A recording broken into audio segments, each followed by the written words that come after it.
All right, 6:45 right now. You know, finding out you have a deadly disease can't be an easy experience. But as KENS 5 Jeremy Baker tells us, if you have a good support system and the right information about your illness, the direction you go could save your life.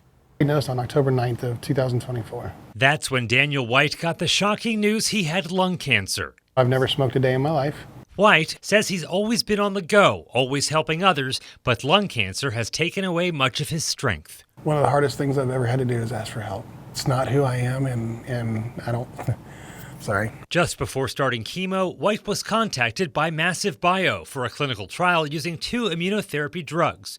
The one he has been given is called Keytruda.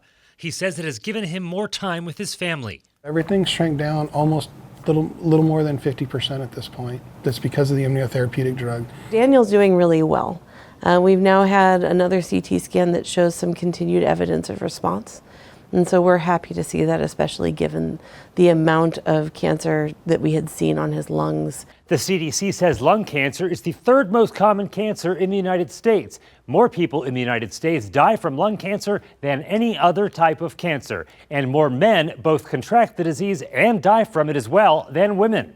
White is doing everything he can to avoid letting lung cancer win the battle. He says having a support system, starting with his wife, is a must. We've been married 27 years this year, and we have 4 beautiful children. He tells us support from his doctor as well as the clinical trial have been lifesavers. Anything I need, I can pick up the phone. I think it's really important to say thank you to the patients who do make the choice to go onto a clinical trial because they help everybody. White urges anyone who thinks they might have a serious medical problem to get checked out and get informed. You're not alone, but make sure you get involved. To hear more of White's cancer journey and for more information about clinical trials with Texas Oncology, head to KENS5.com. We've provided a link. Jeremy Baker, KENS 5.